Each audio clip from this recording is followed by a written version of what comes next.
Hello and welcome to Straight Talk. I'm Melinda Nusafora.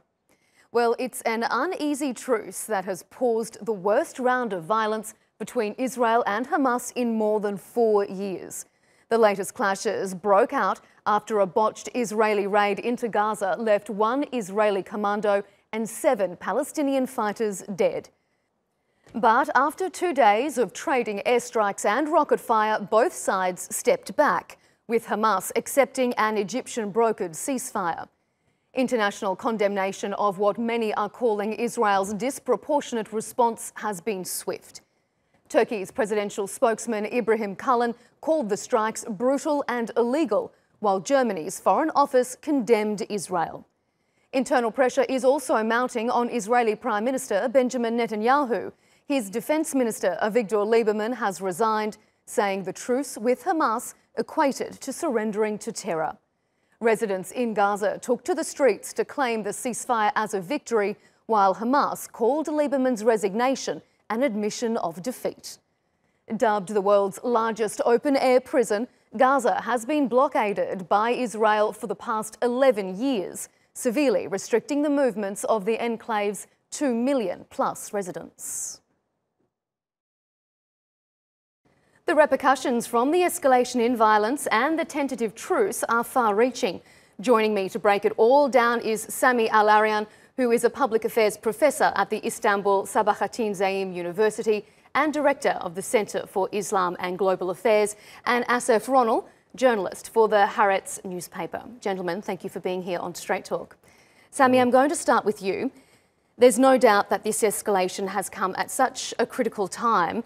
We've seen a slight easing in the blockade, just a fraction. Shipments of diesel were allowed in, and also $15 million in cash from Qatar. This flare-up came at a time when it seemed that they were almost on maybe the brink of a deal. The tensions had really eased. Has this unravelled all of that good work? I don't think so, but usually Israel would like to have the last word before any truce takes place. Usually they have these kind of operations.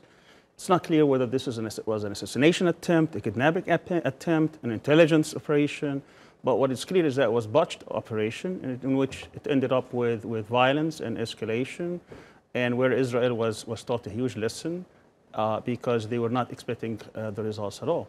But unfortunately, a lot of people were killed in that operation, and I don't think it's going to be long-lasting, even though the internal situation in Israel is chaotic right now. You don't think the disruption will be long-lasting, or the peace will be long-lasting? I don't think there is peace. There is probably a truce. The truce. But I think that's what Netanyahu was counting on. But he also wanted to have the Israel's upper hand when that happens, meaning to give the Israeli public some kind of impression that they were winning, that this was in their interest, and that they had the last word. But that didn't take place. Asif, what's at stake here for Netanyahu? He is facing such intense pressure internally, not just externally.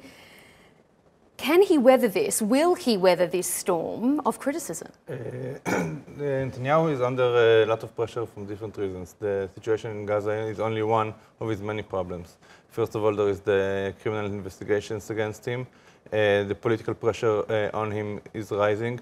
For many years, his main card, the reason why most Israelis continued supporting him, is the fact that he was supplying them with security.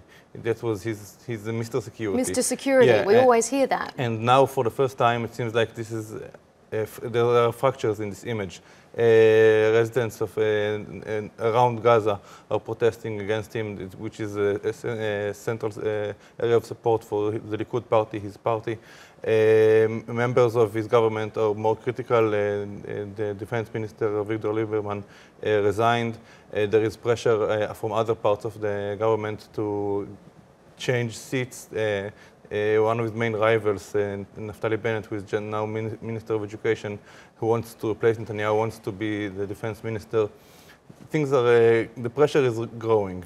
The pressure is really mounting, and there's also now more calls for an early election. Some are saying as early as March 12. Do you think that's likely? And if it is, can Netanyahu win?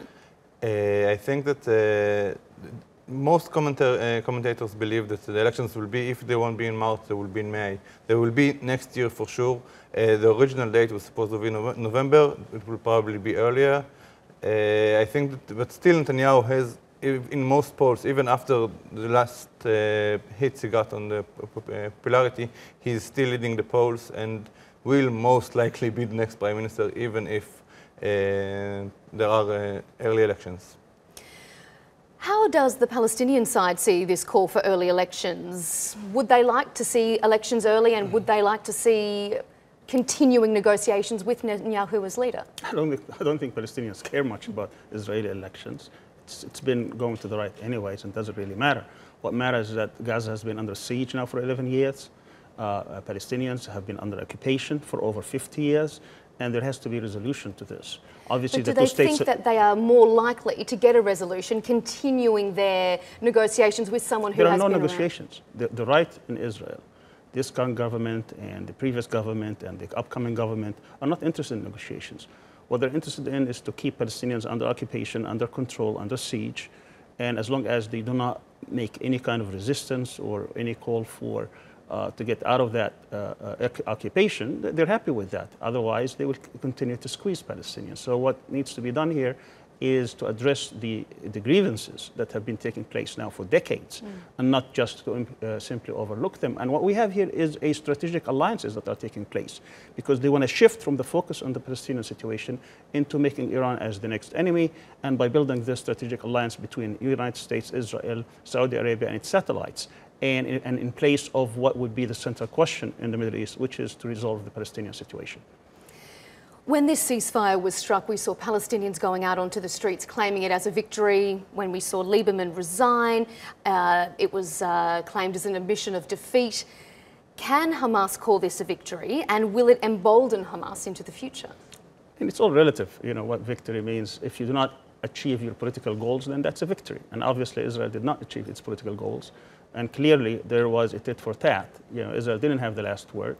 There were hundreds of missiles going in one way, and rockets going in one direction, and Israeli raids in another direction. And at the end, it was Israel who was insisting on some kind of a ceasefire. So from that standpoint, people think that they were able to stand up to Israel. What about from the Israeli perspective? Obviously, they're not going to say that it's a Hamas victory, but is it widely perceived that this was a botched operation, and what was their purpose in the first place? The purpose of the operation is unclear. It is very high, top secret, and there are many theories. As Professor Arian said, it could have been a kidnapping attempt. Most likely, most security analysts believe it was an intelligence operation that failed and was exposed, and then there was a fire exchange and ended up with 7 Palestinians killed and 1 Israeli colonel who died. I think that for the Israelis, most Israelis attacked Netanyahu for not being strong enough against Hamas, although everybody knows that, almost everybody knows that there is no military solution to the problems. I think that you mentioned the truth. I think that it is the first time that Hamas can claim that a defense minister in Israel resigned as a result of violence, exchange of violence, and it could be described as a PR victory. But in the long run, I think that we were, and maybe we are still in the process of improving the life conditions in Gaza. It's not a long-term solution. It won't change the reality. It won't end the occupation. But at least there were signs of improvement in the quality of life in Gaza. The hours of electricity a day rose from 6 to 18, which is significant. And now, if there are early elections in Israel, my guess that Netanyahu will turn to the right, more to the right than he is now, and will be more belligerent against Gaza, and the chances of further improvements in the life in Gaza diminish. With that in mind, Sami, do you think escalations like this could perhaps be more common now, with that maybe a little sense of victory? The blockade will continue? Do you think that these escalations will be more common? Well, again, it's about your political goals. What Israel wants right now is calm in Gaza as much as possible so that they can concentrate on what's called the Northern Front, on Hezbollah and Syria and Iran. They want to contain Iran. They would like probably to escalate with Iran with this standoff now with the United States. But that doesn't mean that they will have that, because the situation in Gaza now is very volatile, and Hamas's wall and the other groups in Gaza are their backs are to the wall. And unless there is a lift of the siege on Gaza, not a controlled siege, a total lift of the siege on Gaza, I think we'll see more of that escalation coming in place. Gentlemen, I feel like we may have the both of you back on at some point in the future to talk about this, because it's obviously not going away. We really appreciate both of your time here on Straight Talk. Thanks for being with us.